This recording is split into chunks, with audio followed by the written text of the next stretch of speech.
کوشش ہماری یہی رہی ہے کہ کسی کے ساتھ بھی امتیازی سلوک نہ کیا جائے، چاہے وہاں پہ ہماری حکومت ہے یا نہیں ہے، ہم ان کو بالکل برادرانہ طریقے سے ایکول بیسس پہ ان کو ٹریٹ کریں۔ ہم نے اس پہ کوئی سیاست نہیں کی، ہم سیاست نہیں کرنا چاہتے ہیں اس پہ، ہم بلکہ اپوزیشن سے ہاتھ جوڑ کے کہتے ہیں کہ اس کو آپ سیاست میں نہ الجھائیں، کیونکہ ابھی جو میرے کولیگ مشاہد اللہ خان صاحب تھے انہوں نے اس کا ذکر کیا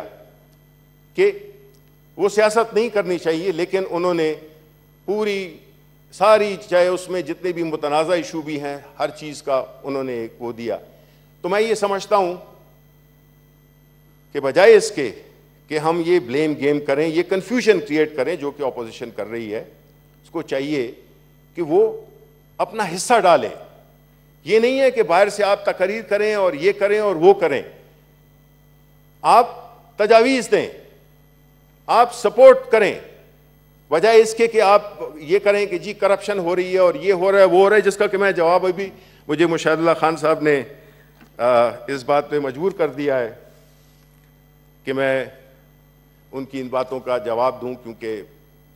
کلیئرٹی بڑی ضروری ہے۔ ایک تو انہوں نے کہا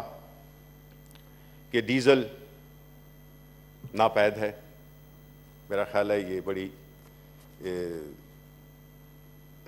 یہ بات درست نہیں ہے، ایسی کوئی بات نہیں ہے، ڈیزل بالکل مل رہا ہے، بلکہ ان دنوں میں تو ہمارے پاس جو ہماری جو سٹوریج کیپیسٹی ہے اس سے بھی بڑھ گیا ہے، کیونکہ اس وقت چونکہ ٹرانسپورٹ بہت کم استعمال ہو رہی ہے، تو وہ تو اس میں تو وہ بات نہیں ہے۔